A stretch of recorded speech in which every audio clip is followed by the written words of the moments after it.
Yes. Okay. Audience, as you know, you welcome to the Okay Regarding That podcast. We are here when we're having talk series around the review of the Netflix show, The Bridgerton. I want to introduce to you two guests I have that will be speaking on this topic. My good friend, Michelle, as well as my sister, Tina So Fly. Ladies, if you want to say anything before we start, because we're ready to get into that talk. I'm ready. Okay. I'm ready. I can't. So let me just start off and say cheers. Right? Cheers. Happy 2021. We here. Cheers. And all of the ladies, yes. And we all watched all 8 episodes of the first season, right? So you know that Shonda Rhime's got kicked up. We did. We binged it. Okay. Listen, let's talk about it. So we binged it. Okay, we want to just give a nice, we love Shonda Rhimes, her creative talent as a writer, screen director, and her catalog is super long, right? From Private Practice to Grey's Anatomy, How to Get Away with Murder. The list goes on and on and on with her. We love a lot of the things that she's doing. So let's get into the Bridgerton, because let me tell you something. I wasn't ready. When I saw Shonda Rhimes drop that sequel, I said, wait a minute, what is this? I said, then I saw us in there. And I said, okay, we got some Black royalty and stuff going on. So let's start this off right. And then it was a queen. Come on now. And then we had the queen. Okay? A Black queen at that. She had that little element in there. There was the Queen Charlotte element that was in there. She gave that real history. That interracial history, that melanin history that's always been there from the time. Yes. Okay. That Black magic. We want to go around. Yes. We want to talk tonight. So let's start with one of what was one of maybe a standout moment or a highlight. I'll give everybody 2 minutes to talk. So I don't know who wants to kick it off first, but what was a highlight moment for you watching the Bridgerton? Whether it was an actor or a particular moment or scene, what stood out to you most? Mm-hmm. The highlight for me. The highlight moment was when. Oh, go ahead. I'm sorry. Go ahead, LaToya. No, go ahead. You wanted to go? Go ahead. Go ahead, Michelle. Go nope. ahead. You don't want to go first? Why? Okay. So the highlight moment for me was when the best friend, I don't remember these characters' names. I'm sorry. Okay. But the redhead best friend told the guy that the pregnant girl was going to marry. Or wanted to marry, was dating. Yeah. When she snitched, and I was like, "Wow, this really be happening, though." Okay, listen. It was a highlight moment for me. So let me give some perspectives about that, right? So we have the characters, which is Penelope, that's the redhead, right? And then we have Marina, which is that would be like the Black girl that came to live with them, biracial girl, right? Yes. The biracial child, right? Okay. So interesting there. So let's put some context, and I want Tina for you to respond, right? Okay. So the Black girl that came to live with them was actually given to them because the royal family that she was living with in this series actually had owed her father some money, some hefty money. So she came to this royal family not being aware of pretty much anything, only to be, tossed around and, be sold off, and paraded around for men that was damn near 30, 40 years older than her. So there's a lot of factors there. But I want you guys to kind of tell me your perspective from that, because you set it off, Michelle. So let's get into it. Tina, what's your thoughts? My thoughts on that part with Penelope telling. Yes. Well, she told for the simple fact that she was upset about the girl stealing the man that she loved. Remember, she was in love with the guy. So she thought by telling him it would benefit her interest, but which it didn't. It didn't benefit her interest at all.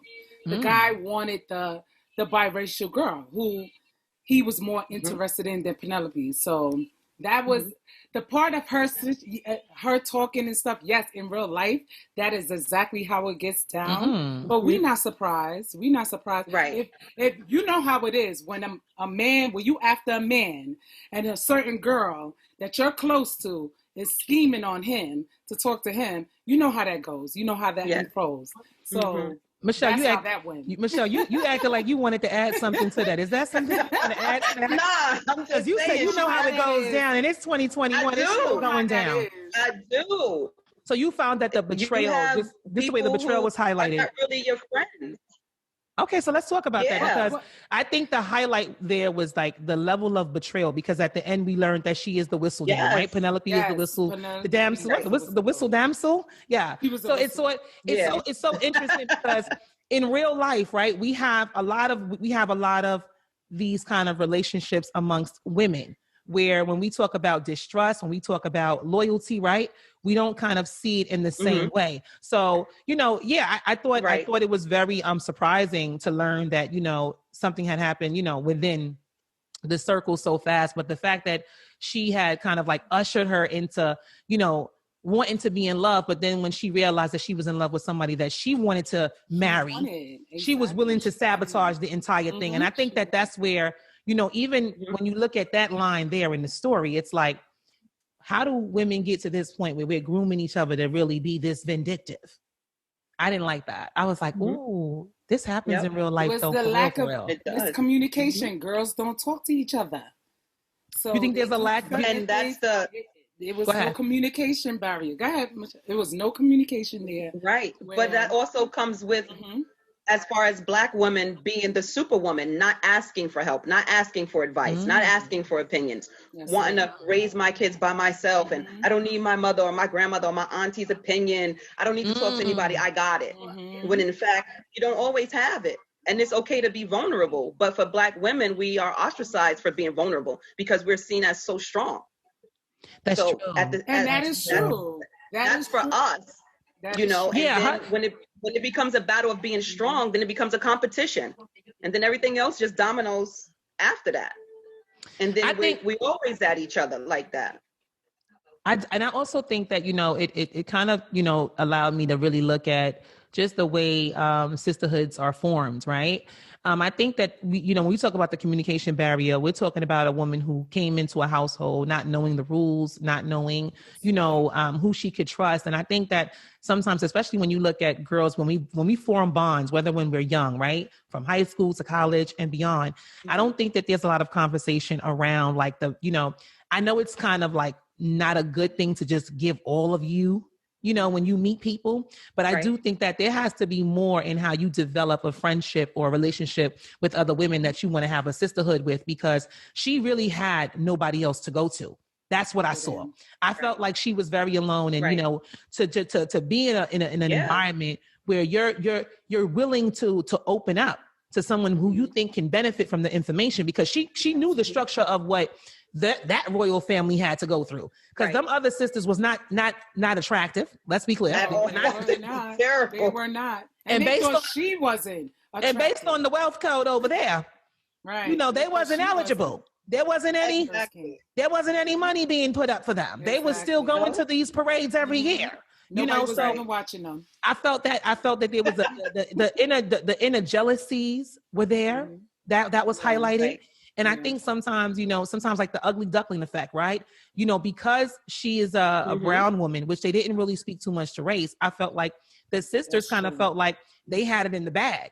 But then when they realized that she was also being offered all the time. Right, it wasn't a competition, but she turned out to be competition. She turned out to be competition, yeah. And it's like that. Competition. It is like that. It is like that.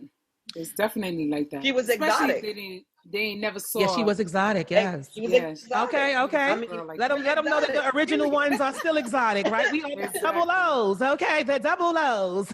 Period. Yes. I can birth any complexion with any feature. Yes. What I found very interesting is that the way she pretended to be someone of good help. I didn't like that.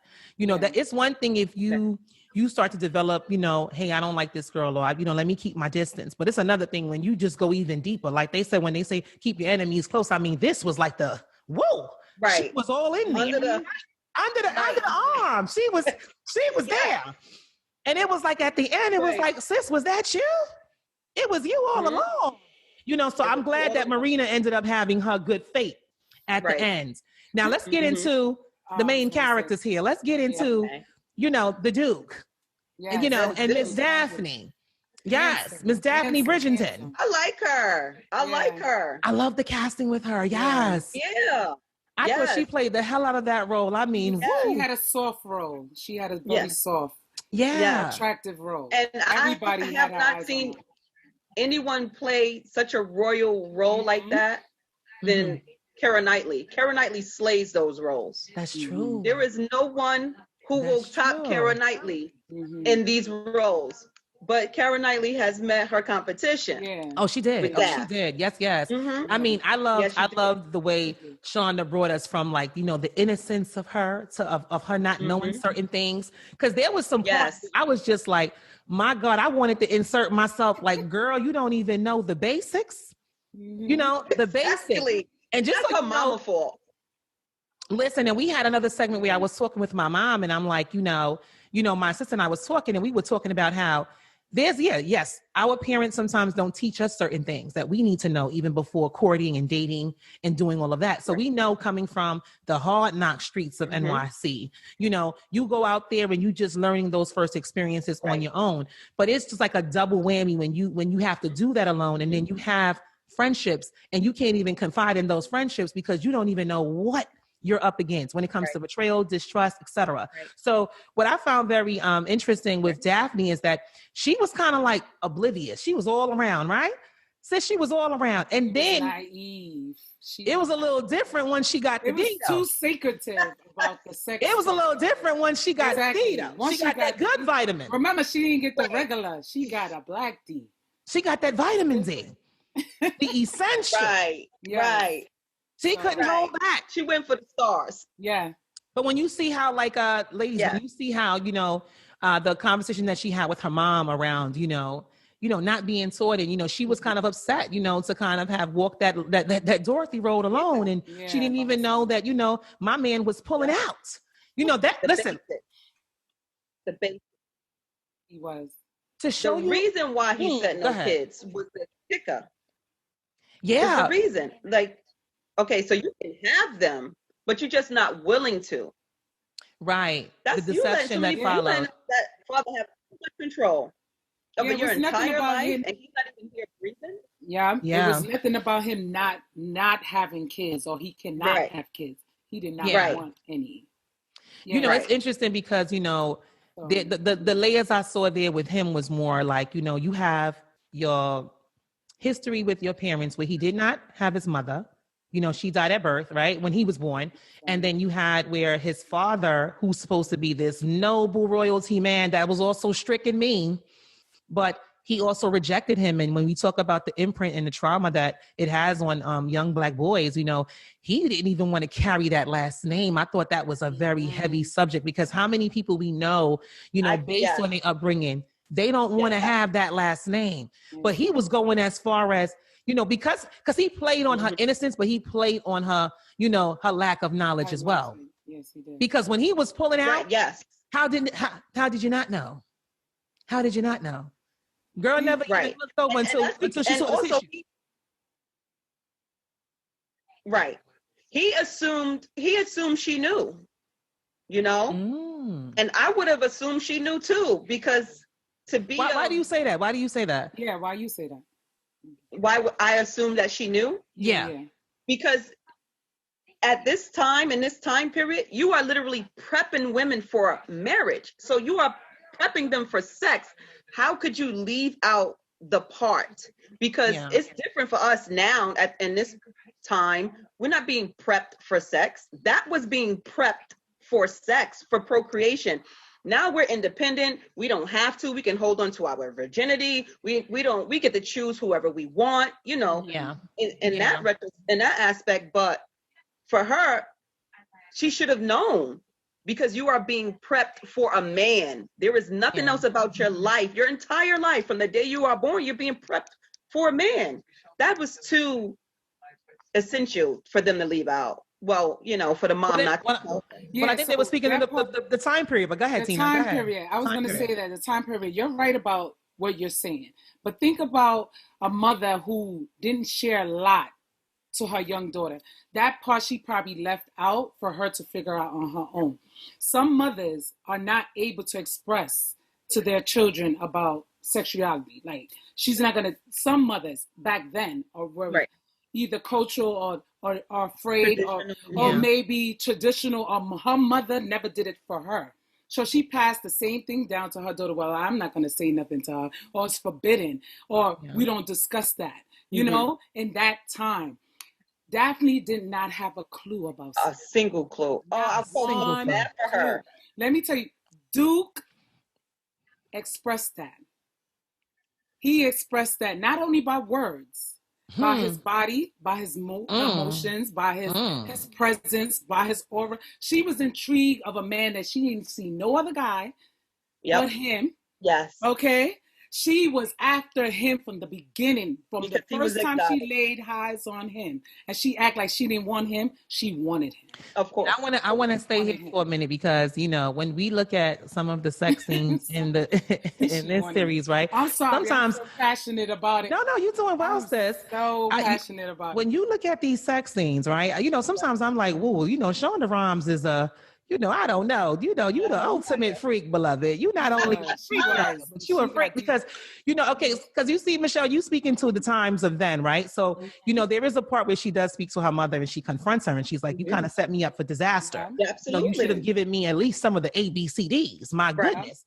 But I think that, when you see the kind of sexual and intimacy that was shown, it's like, you see a lot of, younger or the millennial women, right, who can be a little bit more receptive to that, different than even maybe our era, because I feel like even when we grew up, the conversation or the openness even around oral sex, that was different. It depended on how you grew up culturally as well, and the same thing with in the case of even now, like the way some of those scenes were, because a man could please you in certain ways. And, they say there's a difference, right? Because in the burbs, they get taught, how to do that first, right? And then do the intimate parts. And then it's not like that in the cities, or it's not like that in certain cultures. We're told that, you got to play the Pokemon game and you got to play 7 humps and 11 pumps. And then you find your way down, you know what I mean? But now you got everybody swinging east, west, north, and south. You don't know. So I love those elements, but it was just a interesting tell. Shonda, you something else with that. Yes, she is. Yes, she is.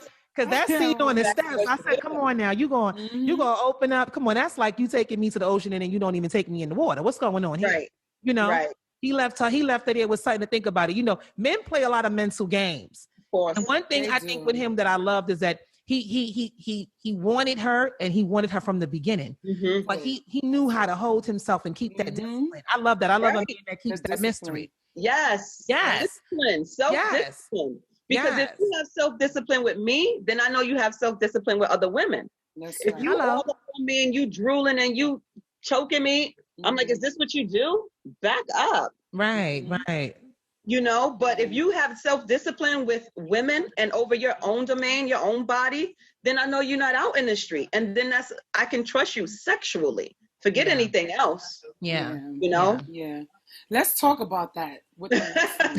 No, I'm just saying, let's talk about the love scene. Yeah. I'm expressing that even in the love scene, that's love making. Not sex, not fucking, not one night stand, nothing. That is love making. And that's what I aspire for. And I said, some men, I'm not saying all, they lack that sense of not knowing what love making is. Yes. So a lot of them need to take some Q's and A's on this show to do to please a woman. Because I'm always, and I'm always asking women that, because we ain't there. When we talk about the big O and the orgasm effect and all of that, I mean, we seen in 8 episodes, Daphne done had things that grown women still ain't have. Let's talk about it. Daphne done got everything from beginning to end, and I think there's something to say about that. Yes, it's the man. You think it's the man, or you think it's that in relationships we're not having open communications on how we probably want to, receive and give love? Yes, that's true. She was open. I feel like for somebody to be a virgin, for somebody to be so pure, right? She still was open. She was willing to do anything. She was free. She was vulnerable. She didn't have any past experiences holding her back. Yeah. She didn't have any trauma, any relationship trauma holding her back from being free, from opening up herself. So she was able to give him completely in her entirety. Yes, because not only did she not have any past trauma, any bad experience, any relationships, she loved him.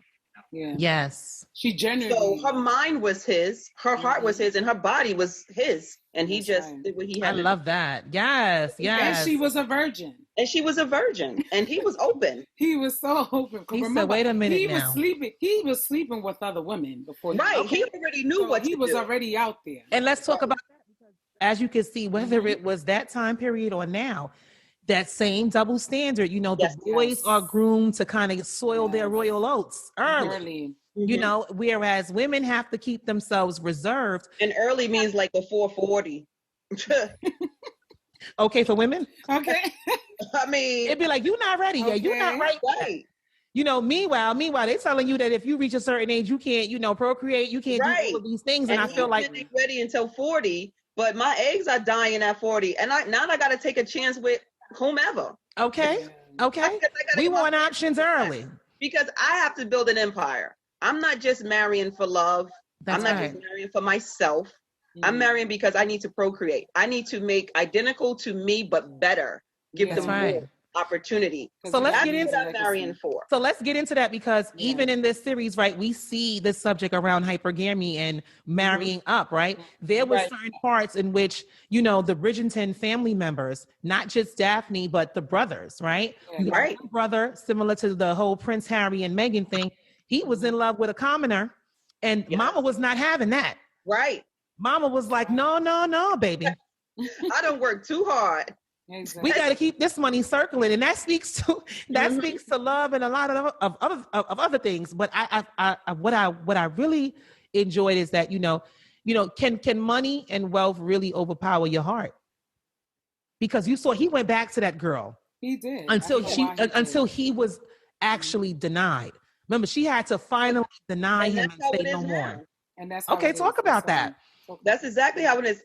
A man, he's going to always come back, regardless if he feels something. Either his love is for you is going to keep him coming back, or the sex. You're doing something or something that no one else is doing. No one else is willing to do. Whether it's the position, it's what you do, how you do it, how fast, slow, whatever.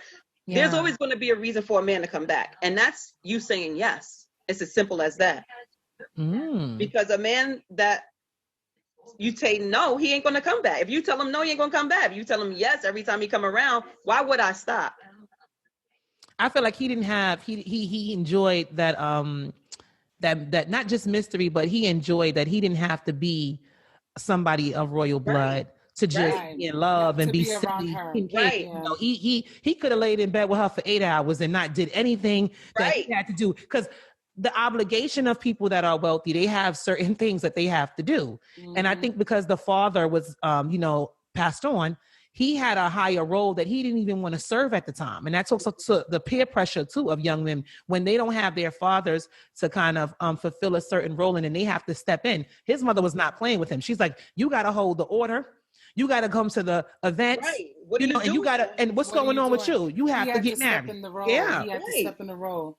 He definitely had to step in the role. But I mean, he did love the girl no matter what. It's just that he had a point to prove to his mother too. I can't be setting standards for my sister and not following the rules applied for myself. But what about being a little too? What they say? You're a late too little. I feel like he, even when he had the chance, remember, he never went back for her, even after they did the the cowboy move, right? He never went back to her, even if it was to say, you know what, it didn't work out. You know, he took too long. He should have got back that day. That day, he should have went back. And that's the problem.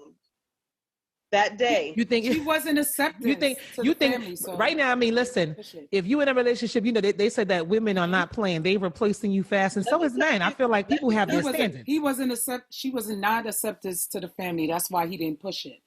He knew that she was not going to be accepted. Yeah, the way he wanted her to be accepted. Right, that's true. Why he did not push it. Other than that, he would have still been sneaking and doing. He didn't pull up Prince Harry, right? He said, "You're gonna get this nigga." I know, but she said if his mother did not find out, I think he still would have been doing what he was doing. Yes. It's because his mother blew up the spot and he did not want to. He was like, wait a minute, my cover's blown? Oh, no, I got to get rid of her. Yeah. Because my cover is blown. I thought I was being slick, but I got caught. But it's also the adventure. The adventure keep them coming back too. The adventure. And listen, and let's not mistake. He was really taking care of this woman. It didn't matter. Yes, he was. He was. All bills are being paid. She was still treated with high order. But you know what happens with a lot of women, and this speaks to the side chick theories too, is that a lot of people don't like to hide for too long. They don't want to be in hiding. You know, they want to come out. Good in the beginning, and it's like, all right, it's low. I don't have to do nothing. I don't have to do much because he's not here. It's all mine, but then you realize, no, he's not here. He's not yours. Right. You can't take a photo, girl. You gotta just sing and do your opera. All your memories is when you close your eyes. That's it. Girl said, you can't come back and sex me up. It's over. Right. She said, the man upstairs, he loves me regardless. He can be with me regardless. I think that there's a proof point. But there's a liberation in people, whether man or female, when you feel as though that, you feel you are enough. That's what spoke to me. It was like, no, I am enough. And right now you're going to have to make a decision. And I think that speaks to communication, because a lot of times I feel like if we're not having the conversation, then how do we have the terms? How do you have the terms? How does someone breach the terms if they don't know the terms? It's just a lot of like, what's going on here? Also, you have to come with certain terms, because I'm not going to tell you how to treat me from Jump Street. Once we get into the thick of things, you already have to come with opening the door. Okay. You already have to come with talking to me soft. Don't talk to me like I'm one of your homeboys. Yeah. Okay. Yeah. You already have to come willing and able to not provide for me, but to show me a good time. Hello. See, and now if I have to push you or edge you to do those things, it's a no. And there's no communication about it. It's thank you, but what you expect me to settle for, your expectations are too high. Have a nice day. Yeah. See, there was a lot of that alpha beta thing going on too in this series. A lot. Right. A lot of them wasn't groomed. The Duke was holding his masculinity at the forefront. Exactly. But he also knew how to be vulnerable to her. Yes. That's what I love. It wasn't just about even when they was having sex. I loved how he was able to confide in her. He was able to, have those subtle moments, the walking alone, let's just sit here. And then the adventure side. We're gonna shake it out and we're gonna make this love right here with the rain coming down. The thunder could be coming down. We own the land. I am the Duke. Okay. And you are the Duchess. I love that. I like that energy. Give it to me nice. Okay. Yes. And sometimes a little rough if I like it. You understand? Exactly. Yes. That is happy medium. If you grow up in that setting where you're able to do that, then you have men that are able to do that. But if you have men that grew up in a setting that they don't have that responsibility or that respect from the jump, they're not going to give it to to the ladies. They're not going to give it to them. But do you find that it's either they get it from the parents or they learn it on their own, and it depends on how they learn. And that will. Do you find that I feel like because if you ask black men how they feel about this show, that because some of them probably said they probably won't watch it because of course when you talk about interracial couples and when you just talk about all of that, they're offended. Right. But I find that when you see it on the screen and you see it's a black man and a white woman, is it interpreted differently because we know that in the real world, right, we're actually calling black men to the forefront. Because we know that many of them may come from trauma. Many of them may come from, absent fathers where they themselves don't even know how to show up for the queen that they want, Right. And I think that, that's why I'm all for I love the best friend element that came in here. I love the friendship side because I feel like that's what's missing, right? When we came up, it was the Janet Jackson, the let's wait a while, right? Take it slow, right? And now it's, woo. What you want to eat and what Netflix is coming on. Right. Exactly. And now we watching on Netflix, how men should approach the scene. It's kind of like, I love the energy, but I do feel as though the millennials get a good break, different than how we came up. I feel like some of us lucked out, having partners, being married, right? Having beautiful children. That's right. And we are much older. So, our demand list is going to be a little bit different. If we were single, it would be like, excuse me. Right. My demand list is different now that I'm divorced. Now that I'm divorced, it's different because I still have a really good relationship with Angelo. Angelo. Listen, I love it. I just saw you guys coming from the ski trip. I said, look at this. And it's intimidating for men to know that that's still my life. That's my empire. I'm still building that. That's right. So that's right. Even though we're not romantically involved, I'm still building that. I love that. And I think, from a co-parenting setting, the way you guys honor that, whether it's on social media or not, I love it because I know it in real life. I know who you guys were back in high school. So it's like, when I see it, There was a friendship there before there was anything else. Yeah. So it's easy to keep it. But it's riddled down even into the kids. Just the joy, just the love. And we always say, especially amongst, come on, let's talk about it. When we talk about Black families, we say, listen, you can see that joy in the seed, beloved. That was made from real love. Absolutely. And I love that. I love that. And the co-parenting element, that is something that needs to be increased amongst Black families and Black men and women. And you embody that very well, you and Angelo. So one time for Angelo and the kids. Hey, what's up? Yes. You want to speak to that? Huh? You want to speak to that? Of what? She's like, let's go on to the next subject. Yeah, I'm like, no, I always embrace Black love. Rock on. Okay. Rock on. Yes. Now, when we look at sort of some of the talk around like marrying up, right? Yeah. One of the things I noticed was that, in Marina's case, the brown-skinned girl that came in to live with the family, I felt like, the way they were willing to sell her off, because it definitely didn't feel like it was a marrying off. It was just kind of like, you got to go. Right. And, it doesn't matter who bids. And this gentleman, the options for this beautiful girl was just out of this world. It was like, are you kidding me? Right. Don't even bring out the sisters. Always they brought out men that looked like they needed not only soap and water, beloved. They needed a whole makeover.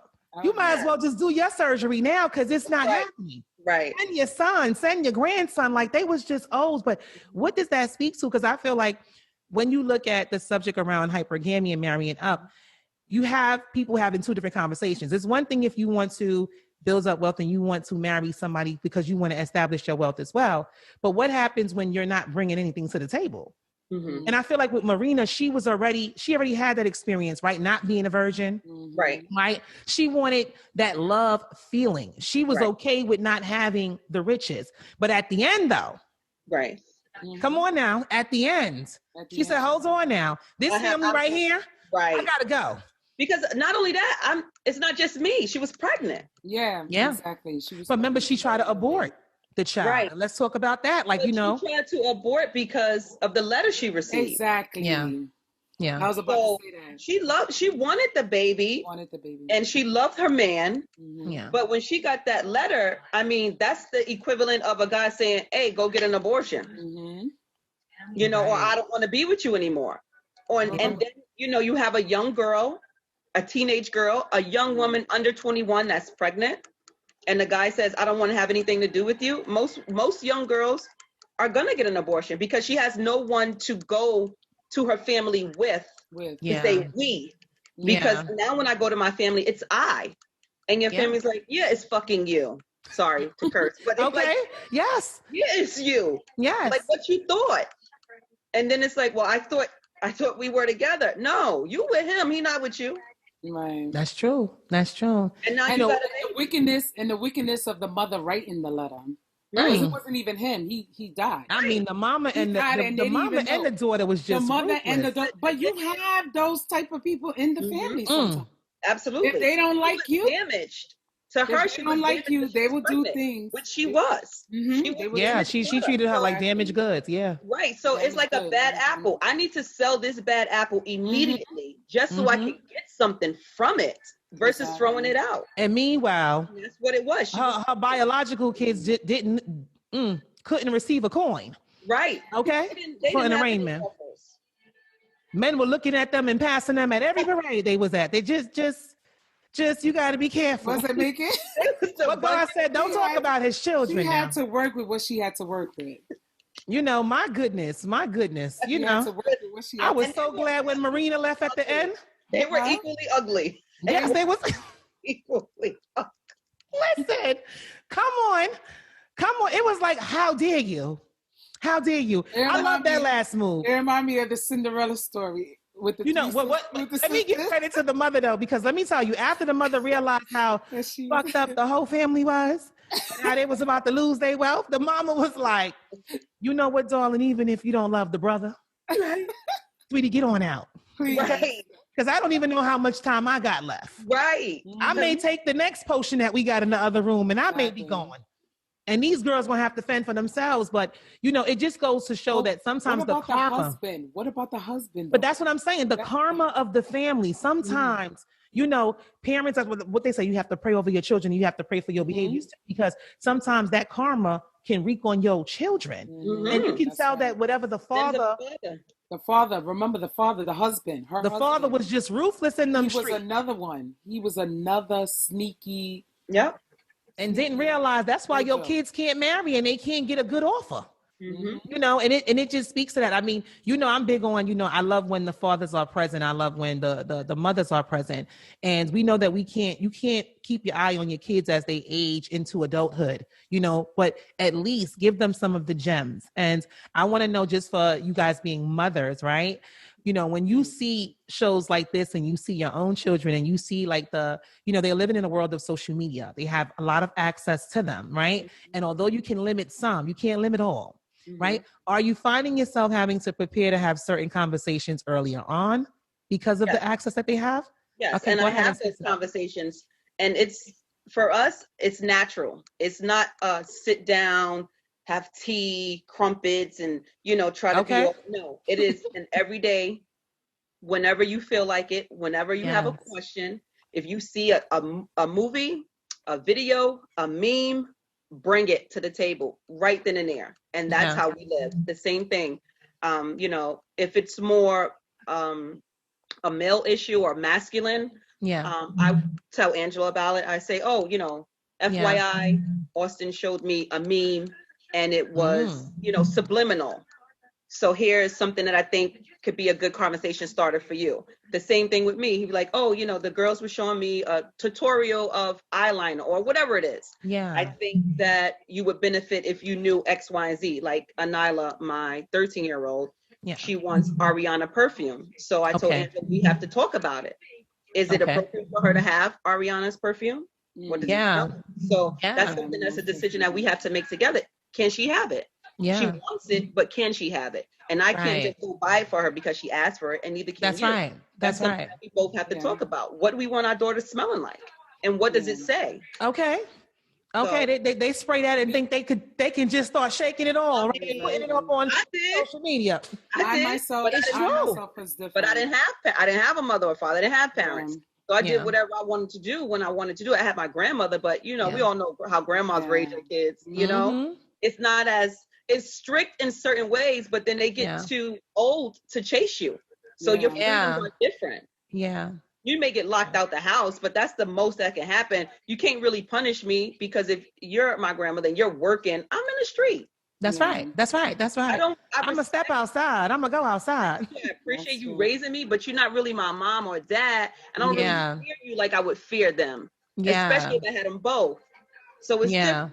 So for me, breaking my generational curse is always going to, you know, Angela, my ex-husband, and saying, this is what they asked for. This is what they want. You know, is it something that we can do? Because I want everything that they receive to be from the both of us. Yeah. I mean, even though my boys have their father, I'm always the spoken one to them, though. I'm always the whisper in their ear. I always have that conversation with them. But I try to stay off of social media when it comes to my two boys because I see things that I really don't want to like cross lines or get mixed construed. I love the relationship me and my oldest kids have, but I will view my point and let them be them. But certain things I don't. You scared to talk to them about certain things. Certain things I don't want to say. Let me give Michelle a little perspective. I don't want to say. My sister Tina has 2 older boys. Because I'm the cool mom. She's the cool mom. So, you know, one is older in their 20s and he's in the Marines, and then the other is off in college, right? And I feel like sometimes she doesn't give herself a nice pat on the back. So she has 2 younger boys that are twins. So my nephews are 1 year younger than Jay Lee, who's 13. And I'm always going to her because I like balance. So I'm always like, wait, are the boys starting this? Because I'm like, I see certain things in my daughter and I be wanting to know. And she'll be like, well, I don't really ask them that. I let Marvin ask. So I ask, you know, they father have to ask. And I'm like, really? And I think because me and T is Sagittarius, but I feel like she's my older sister. So she's always been more like the guiding one. Right. So there's certain things she's not going to ask. And I feel like she does that because you don't have, wait, is it because you don't have girl children, or is it because I don't have girl children? Yeah. I have conversations with them, but certain things I don't think I should like dibble and dab in my sons, because I know they'll get it. I mean, they're boys. It's different. But if it's like something severe, I'll hit them up and be like, listen, I don't think you should be doing that. And they be like, come on, chill out. Blah, blah, blah. You know, I don't never want to break that bond, special relationship that we have. So I leave it. So if I don't answer the questions for them, they got their fathers that they go to and they ask. But other than that, I am the one that loves that conversation with them. Yeah. Right. The way I love having my conversations with them. Right. I'm firm, but I like the balance of the disciplinary. So I agree with both you women. I definitely, we have a rule, because I only have 2, right? So we have a rule where Legend goes with Zai, and then I deal with my daughter. And I think it's much easier that way. But you know, the boys are like mama's boys. So this is where I sympathize with you, T, and Michelle, because there are certain moments where my son gives me a smile and he know he's being slick and adultish. So it's sort of like the character with, Duke, Simon Bassett. You know, he was very in good relationship with the woman who raised him and taught him and let him overcome his speech impediment, the aunt. Right. I loved their relationship, and I loved how she can still keep a firm stance on him, but he didn't lose his manners, but he always knew how to win her with the love. You know, he would just give her that, like, it's going to be all right. You know, and she taught him that. So he's just giving it back to her. That's true. Taught him back. Yeah. And he recycled it and just give it right back to her. And that's what men don't do. That's right. Right. You're right. You can't, they have a hard time recycling the love that I give them, or we give them, and giving it back to us. I'm showing you. That's right. Yeah. You think that's what lacks in a lot of, like, just love in general, and especially Black love in particular, because now you starting to hear the conversation more now, right, about trauma, around don't come to me if you're not healed, and all of these things. But it's like, when I speak with men, but healing is forever. It's just like it is a journey. But sometimes it depends on whether or not you're willing to take that journey, because again, it goes back to like how you meet somebody, right? So you may meet someone now and they may say, you know what, I just love the way this is going. Let's start a new journey, right? But we're going to start from the beginning. We're going to learn each other. I want to know a little bit about you and your past. I feel like, I don't know if it's us against the millennials, but I do feel like women who want love, they're willing to take that journey again and again and again. Always. Always. Those that's coming in the gate talking about you have to have this and the demand list is on it. It's like, wait a minute. Nobody's coming to the table no more with this open attitude and an open heart, because they have baggage too. That's right. You got to open it up. You got to, and some, Black men always say, some of these women is just, stone cold. I hear it both ways. Like, women have a way of, they exert their independence, and it already turns off a man. Yes, they don't bring their virtue. They don't bring their softness. They don't bring certain elements that I guess a guy is looking at you from afar. Duke bring it all, and they need to get some tips from Duke. Duke, yeah. Duke, but you gonna get some heat because he played on her. So he in a way, he was a typical guy, a typical 20. That's what I said. When I saw it, I said that's exactly how they be rolling. His best skill to me was the love making. His best skill was drawing her in, being the exotic being that he is. Yeah, being that man. the ego, the shoulders, even though he wasn't this huge guy, but he kept the screen. Yeah. I think demeanor plays a big part in how men display. The swag, your posture. Yeah. Your stance, the way you walk. That's the first thing. Before I notice your smile, and teeth is a big deal to me. Okay. But if once you have them all. We ain't talking about gold caps. Right.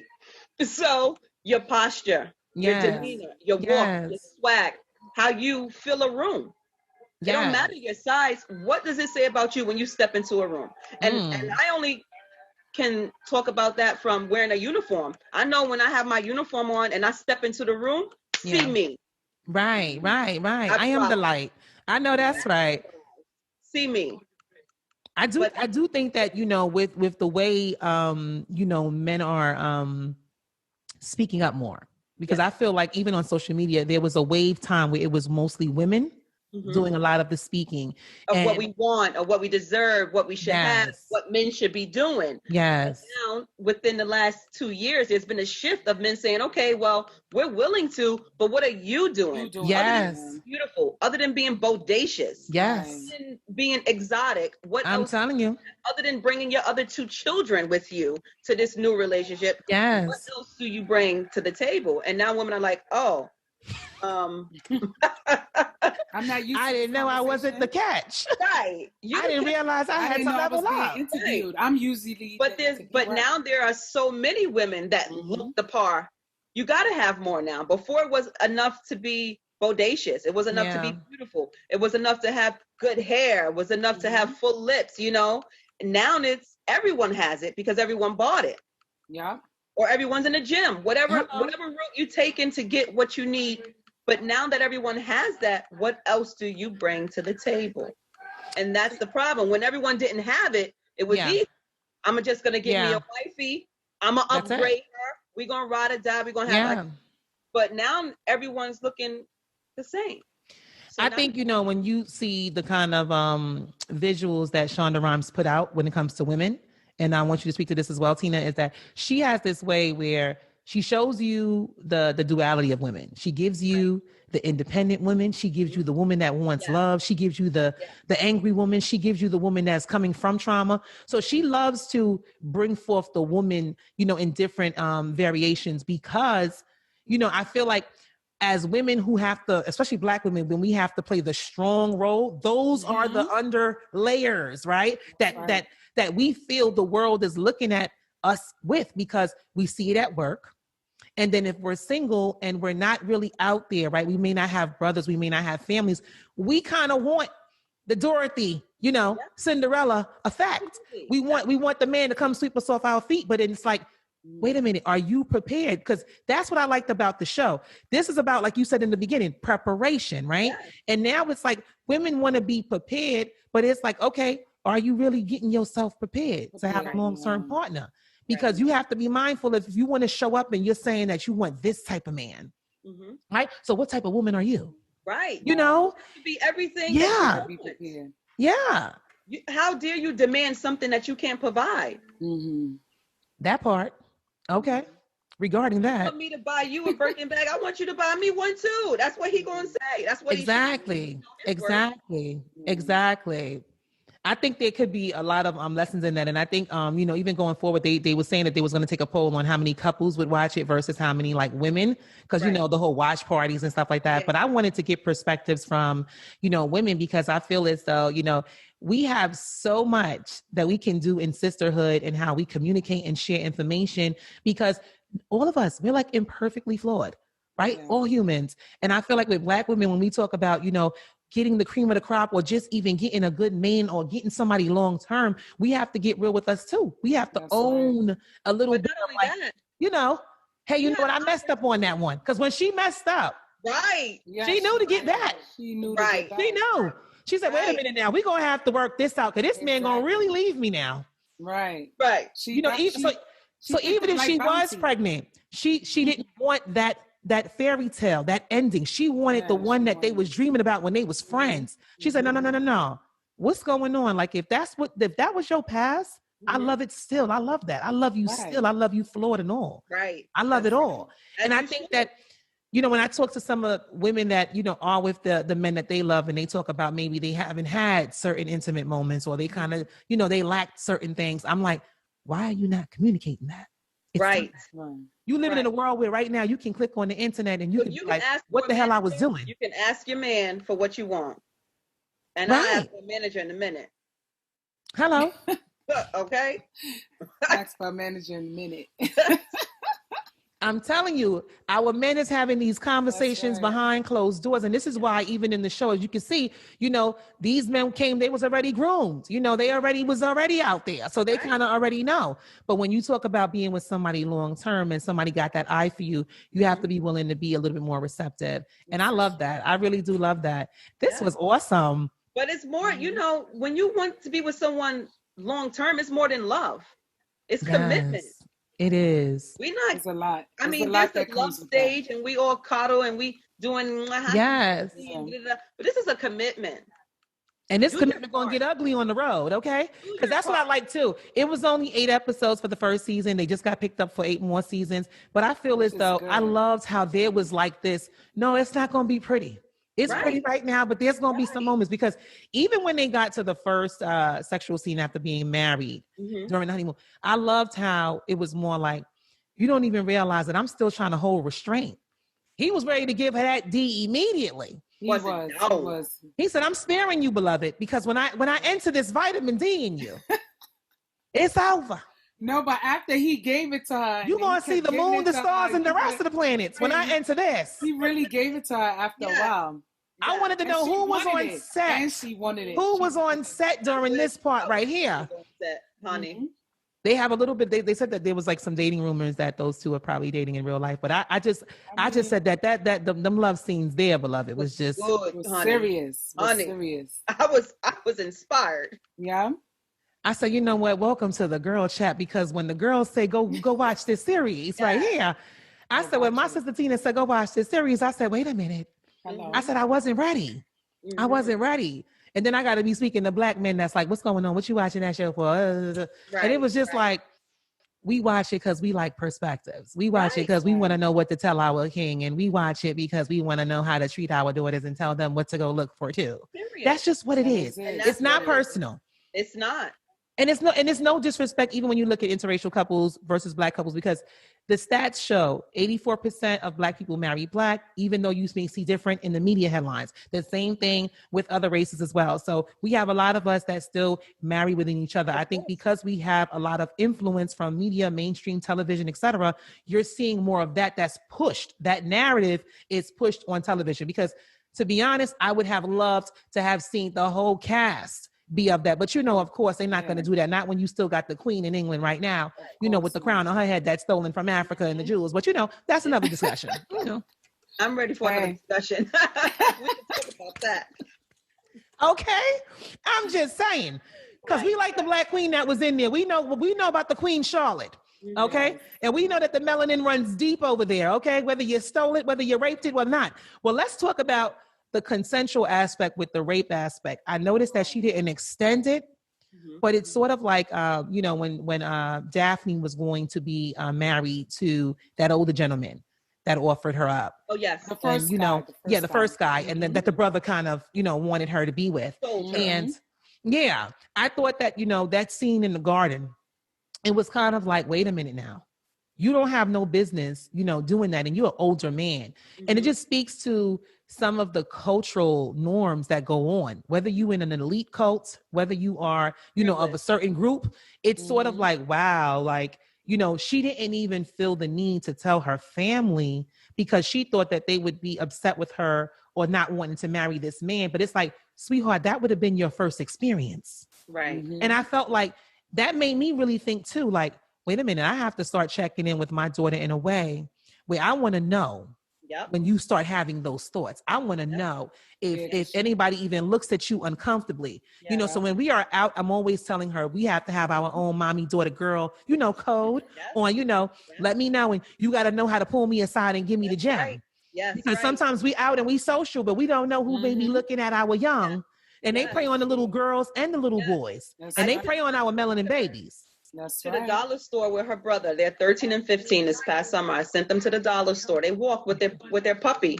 Okay. And she came back and she was like, Mommy, this man tried to say hi to me. He told me my puppy was cute. I told him, do not talk to me, sir. I am underage. That's right. I said, yes, ma'am. Insert your intelligence real quick and give them the firm stance. Like, she said he asked her how old she was. And she said, I am underage. Please don't talk to me. My son had went into the store and she was outside holding a dog.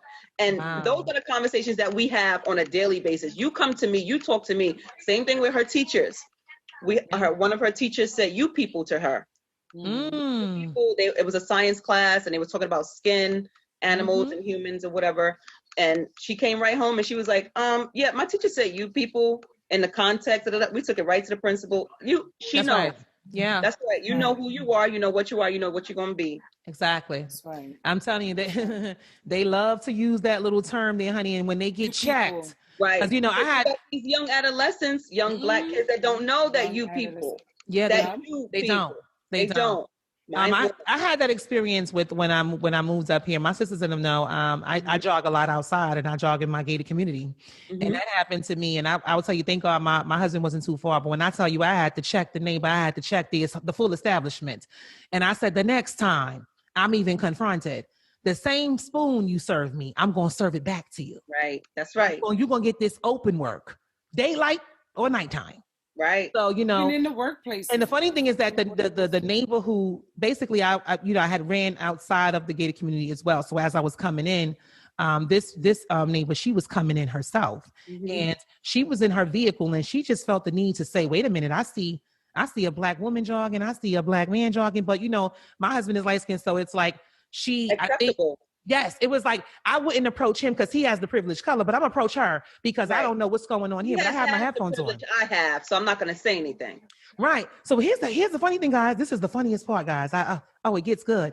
So she runs down the window and she's like, so she know I have the headphones on. I take the headphones off and I go, how can I help you? She goes, you people live here? So I was a good 10 feet away from the vehicle. I said, I'm sorry. I'm sorry. You would have to introduce yourself to me. I said, and who are you? And do you live in this community?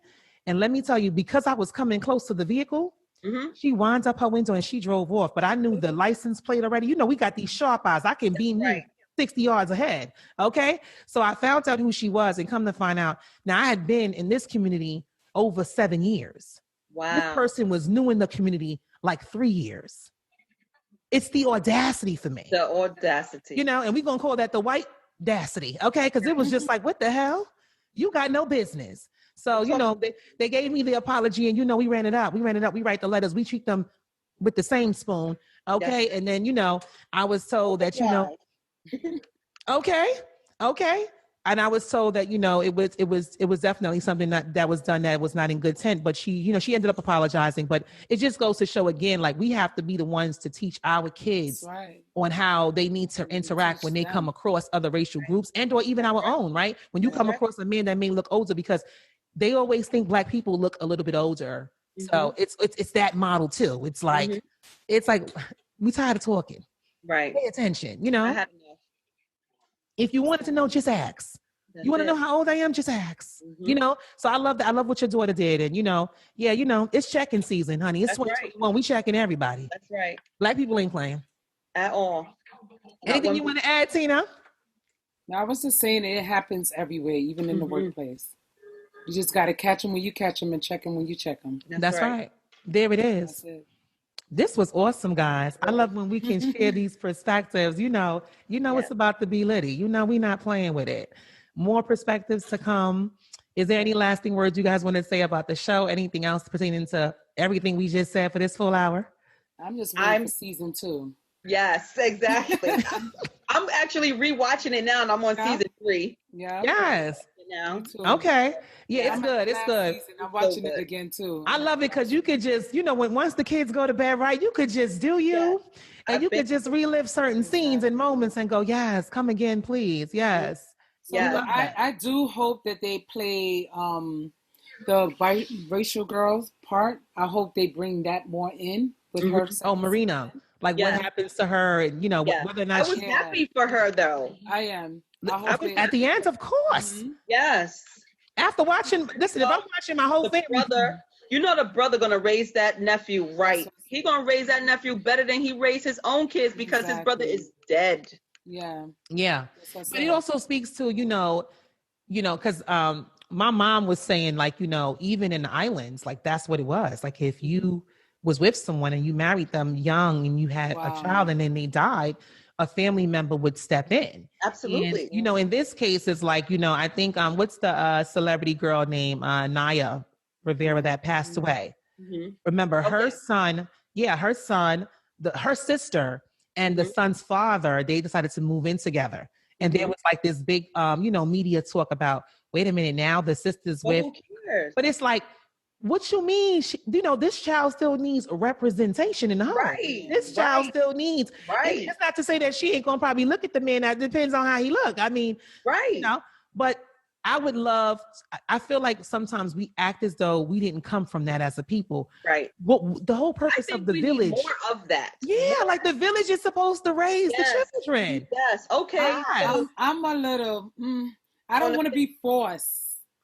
No, not forced. It would definitely have to be something both people are willing to engage in. But I just feel like we need more of that, especially if we're talking about an absentee father. I'm not talking about, the baby's 8 months and the father's not around yet. Yeah. There's always that time and space in between. You know what I mean? Yeah. But we're talking about a 7-8-year-old child who one or the other parent has died. Then yes, I think there should be an aunt, an uncle, a brother, or sister that steps in and say, listen, if we find ourselves compatible, because if this is my sibling, then 9 times out of 10, we are alike, to be honest. Yeah, and here's the thing too, because I hear what both of you are saying. I talking about marriage, man. No. Okay, here's what I'm saying to that, because both of you guys are saying some valid points. Remember, she didn't want to marry the brother. No, because again, she wanted the fairy tale. It's not about her anymore. But that's what I'm saying. Right. Okay. She wanted the fairy tale that she dreamed of. She wanted it. The soldier that passed away. Right. What I'm saying is, okay, when you are speaking, Tina, to being with somebody and you're saying, hey, I don't know if I could live with the brother of my child, but you don't have to necessarily be intimate with that person. Right. You're giving a child the order. So what I'm saying is I can respect that. Even in the case of Naya Rivera, like what happened with her, I mean, that was a sudden death. That was a lot of elements there. Right. And when you are so used to not wanting to traumatize a child, you would pretty much do anything. Now, that would be different if we found out, like, okay, not even a week later, the sister and the brother was boom, boom, and then, neighbors heard them, then that's different, sis. Right. But in terms of wanting to keep the village strong, because mental health is what's plaguing. That's why a lot of Black people are healing now, because there is so much mental trauma that's played out into physical trauma, physical abuse, emotional abuse. And it's like, if we go back to the African proverb. Strangers in. Right. You can't parents. If y'all put it in that state of point, then I could bringing these people around. And it's like, we have an understanding. He's not gonna bring anyone, and I'm not living with another man and my daughters. It's not gonna happen right now. Yeah, it's just not gonna happen. You got to know the time and the appropriateness, like you said. Right. Like some things. It's just I feel like we've come too far with our children to not even want to know if somebody's even touched our kid the wrong way. So, and that's why I went in. When I say we want to always be mindful. And I love the fact that especially us women, we still have, men that's raising our boys, and we have to be willing to be grateful and honorable about that, because trust me, for those that lack that fatherhood, a lot of our kids are in the streets. Yes. That is true. And when the streets are raising them, I mean, they're likely to do so many other things. They get into things. Mm-hmm. They start doing things that you just wouldn't even imagine. And you wonder, like, where is your family? Right. And where is so-and-so, So, I'm a little, I'm always tense with that, because, the professional trade, I deal with a lot of these high school girls and boys and college kids. But, from a personal standpoint, listen, I'm always going to promote that family and that culture, because I see how you could slip real easily through the cracks in the streets. Absolutely. And for some of us that we know, they done slip, slide. They went down the ski slopes faster than you and Angelo, Michelle. They not just. Listen, I tell him, we've been married 15 years. I said, that is a success. Yes. I'm not going to beat myself up about it. Yes. I'm not. 15 years. Yes. That's just 15 married. Yeah. You know what I mean? So yeah. It was definitely longer than that, of course. Right. I know that's right. Right. So it's a success. It's always a success because you know what, the breakup doesn't negate the good. And that's what I loved about even in the series and in real life. You know, you can want to move forward and you can do certain things. And it doesn't mean that the good moments were not good. It just means that the chapter, like you said, has come to a close and it's time for something new to bloom. This chapter, not in its entirety, just us. Okay, just us. Because I'm moving on. Right. Just us. I know that's right. Our birthdays, our holidays, we're going to do it all together. And anyone who wants to be a part of our lives is going to have to accept it. You can come to the birthday party or you could not, but I'll be there. Yes. And that's it. But it's, you know, I find it's intimidating dating, you know, that type of relationship because it's always, you know, one or the other is with the ex and blah, blah, blah. And it's hard to be trusted when you have such a relationship like that with an ex, where you are always in each other's space, in each other's business. You know, we have keys. You know what it is? I think people sometimes are just jealous of seeing good things happen, right? So if you see that the person that you're with is good looking, right? Their ex is good looking. Come on, let's talk about it. And then it's like, you know, you have good looking children. And then if they are invited to the family event, right? They don't feel like they have the history of conversation to do the laughs and the giggles because they don't really get to compete at the same level. Right. So that's where you have to like telling them, you got to find somebody that probably, you know, is not only okay with that, but they're not swayed. They're not like going to hide or they're not going to go silent when it's time to talk. It's like, no, I want to learn too, because, you know, I want to be with this woman or I want to be with this man. Right. So I want to learn too. Oh, look, what are we talking about? I feel like the confidence of many of us that is hidden doesn't really get to bloom because you so busy wanting your partner to change some of the shifts that need to come from you. You know what I mean? When you like something, you're supposed to be like, listen, that's mine. Right. I'm going wherever that is. You know, no matter what it is. Right. I'm going for that. That's mine. Now, you know, if it was the opposite, like if you got a mate that wants you to just answer for everything, he or she is very controlling. It's like, wait a minute now. We too grown for that now too. Because women that done had children, did that 9 months, then push the babies out, and now they in the double digits. Sweetie, we gonna have to renegotiate the terms. Lower your your enthusiasm when you talk to me. Okay. It's just a respectful thing. It's have like a system that works for you. Everybody has a system that works for them. Yeah. And it's either you go with the system or you don't. If they don't want to go with the system, they don't have to. Right. But if you have a system that works with you, and everybody else that comes along with that, they just have to go with to follow suit. That's it. That's it. I love this. That's how it goes. That's how it goes. There ain't nothing. Listen, there ain't nothing to end with that. It's just all right. Okay, regarding that. There it is. Ain't nothing else to say. This was awesome, ladies. Listen, more to come because you know we're gonna have to keep sharing these perspectives. If you love this, you know we bringing males to the chat, women to the chat, and I'm gonna shake it up a little bit. So you know, stay tuned for that. But this was awesome. The Bridgerton review with Michelle, Tina So Fly, your girl Kaye Plum. We closing out. One love, guys.